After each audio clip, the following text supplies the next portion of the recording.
to be aware that for ethnicity results, their usefulness really depends on your research question and where your ancestors were from in the world. So if you have two parents that are from two very different populations, say Africa and Asia, that will show up distinctly in your ethnicity results. Now, on the other hand, if you have ancestors from populations that lived close to one another, say England and Scotland, or even England and France, it may be harder for the tests to distinguish that. I had an experience recently with a client who, as far as he knew, all of his ancestors, for many generations lived in South England.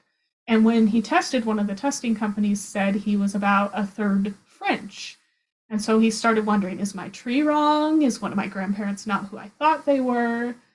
But as we looked at his matches, they all supported his family tree being correct. And the more I learned about the population of southern England and northern France and learned about how the companies came up with their ethnicity estimates, it became pretty apparent that it's hard to tell apart the DNA of someone from northern France versus southern England. They're just very similar.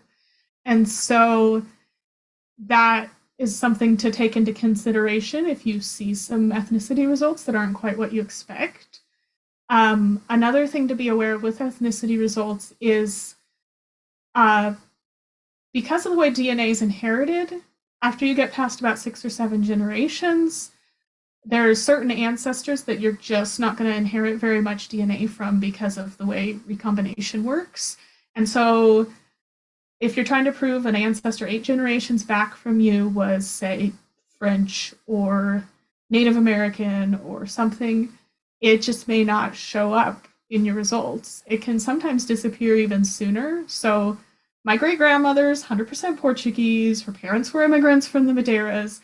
Both of her daughters have done DNA testing, and they are both about 49% Portuguese and French, what you would expect. But my 2 kids have tested. They're her second great-grandchildren.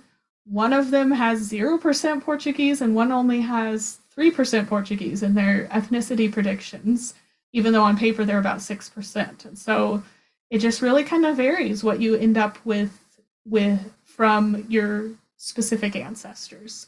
What you can use ethnicity estimates for in your research is a general clue. So if you see something that's way unexpected that you didn't think you would see in your results, you need to ask questions. You need to investigate that. Or if you're missing something that you think should be there, again, ask questions, investigate. Those questions can lead you to details about your family tree that you wouldn't have found otherwise. And so it's just kind of a starting point for asking questions.